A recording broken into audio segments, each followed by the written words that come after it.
നമ്മുടെ നാടിന്റെ ഏറ്റവും വലിയ ശാപം എന്താണെന്നറിയോ? ഏറ്റവും വലിയ ശാപം ഉമ്മയുടെ മുഖത്ത് നോക്കി തള്ളേ എന്ന് വിളിക്കാനുള്ള ധൈര്യവും ചങ്കൂറ്റവും മനസ്സിന്റെ ഉറപ്പുമുള്ള മക്കളുണ്ടായി എന്നുള്ളതാണ് നാടിന്റെ ഏറ്റവും വലിയ ശാപം. നിങ്ങൾക്കൊക്കെ പരിചയം ഉണ്ടാവും ഒരു പക്ഷേ മഞ്ചേരിയിൽ ഒരു വീടുണ്ട് അത്രേ. ആ വീടിന്റെ പുറത്തുകൂടി നിങ്ങൾ നടന്നു പോകുമ്പോ ആ വീടിന്റെ ഉള്ളിൽ നിന്ന് വല്ലാത്തൊരു കരച്ചിൽ നിങ്ങൾക്ക് കേൾക്കാൻ പറ്റും അത്രേ. ആ കരച്ചിലിന് ഒരു പശ്ചാത്തലമുണ്ട്. എന്താണെന്നറിയോ? ആ വീട്ടില് ആകെ ഉണ്ടായിരുന്നത് ഒരു ഉമ്മയും ഒരു മകനുമാണ്. അങ്ങനെ മകൻ വളർന്ന് വലുതായി എന്തിനും പോന്ന തണ്ടും തടിയുള്ള ഒരു ആൺകുട്ടിയായി ഉമ്മ മകനെ കല്യാണം കഴിച്ചു കൊടുത്തു. ഭാര്യ വീട്ടിലേക്ക് വന്നു, ജീവിതം തുടങ്ങി. ഒരുപാട് നാള് കഴിഞ്ഞു. ഒരു ദിവസം ഈ ഭാര്യക്ക് ഒരു ആഗ്രഹം. എന്താണെന്നറിയോ? എനിക്ക് മാത്രം ഇരിക്കാൻ ഇവിടെ ഒരു കസേര വേണം, ഒരു ചൂരലിന്റെ കസേര. ആ കസേരയിൽ ഇവിടെ വേറെ ആരും ഇരിക്കാൻ പാടില്ല, ഞാൻ മാത്രമേ ഇരിക്കാൻ പാടുള്ളൂ. അങ്ങനെ ഒരു കസേര ഇവിടെ വേണം. ഭർത്താവ് വന്നപ്പോ പറഞ്ഞു, ഈ വീട്ടില് എനിക്ക് മാത്രം ഇരിക്കാൻ ഒരു ചെയർ വേണം. ഭർത്താവ് ചോദിച്ചു, അതെന്താണ്ടി അങ്ങനെ? എനക്കെന്താ വട്ടായോ? അതല്ല, എനിക്ക് അങ്ങനെ വേണം. ആയിക്കോട്ടെ, പ്രശ്നമില്ല, ഒരു കസേര വാങ്ങിച്ചാൽ അതിന് വലിയ ചെലവൊന്നുമില്ലല്ലോ. അങ്ങനെ ഒരു കസേര വാങ്ങിക്കൊടുത്തു. സ്വാഭാവികമായിട്ടും കസേര വാങ്ങിയപ്പോ ആ കസേര കണ്ട ഉമ്മ അതിലിരിക്കാൻ തുടങ്ങി. ഉണ്ടാവുമല്ലോ, ദിവസവും ഈ ഭർത്താവ് വീട്ടിലേക്ക് വരുമ്പോ ഇവള് തലയണ മന്ത്രത്തിലൂടെയും കുശുമ്പ് കുന്നായത്തിലൂടെയും ഈ ഉമ്മയ്ക്കെതിരെ പരാതി പറയാൻ തുടങ്ങി.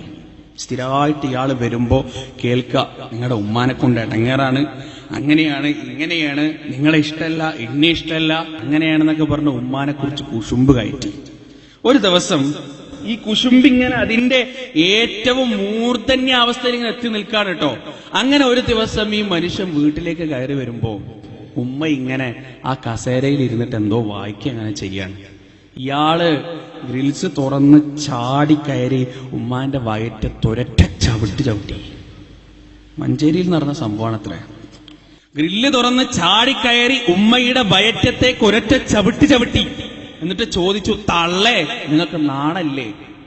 എന്റെ പെണ്ണുങ്ങൾക്ക് ഇരിക്കാൻ വേണ്ടി ഞാൻ വാങ്ങിച്ചു കൊടുത്ത കസേരയിൽ ഇരുന്ന് കണ്ട് പുസ്തകം വായിക്കാൻ നാണല്ലേ നിങ്ങൾക്ക്, തള്ളേ എന്ന് ആ ഉമ്മയുടെ മുഖത്ത് നോക്കി ഈ മനുഷ്യൻ ചോദിച്ചത്രേ.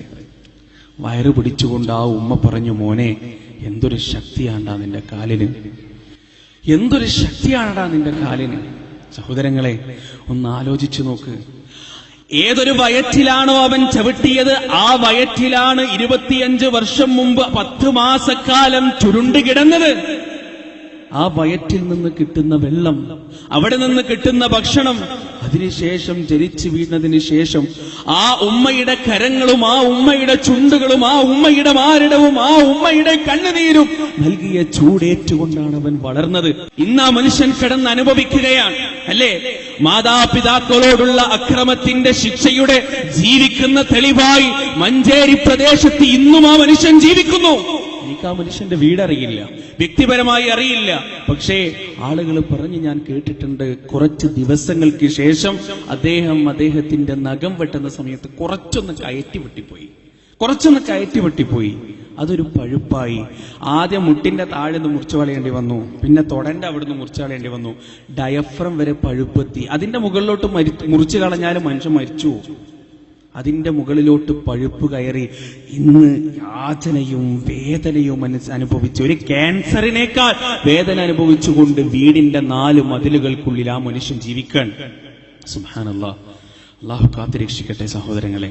അല്ലെ, ഉമ്മയോടും വാപ്പയോടും അനാവശ്യമായി പെരുമാറിയാൽ പടച്ചതമ്പുരാൻ ഈ ദുനിയാവിൽ നിന്ന് വിട്ടുപിരിയുന്നതിന്റെ മുന്നേ ശിക്ഷ തരുമെന്നതിന്റെ ജീവിക്കുന്ന തെളിവാണ് മഞ്ചേരി പ്രദേശത്ത് ഇന്നും നമുക്ക് കാണാൻ സാധിക്കുന്നത്.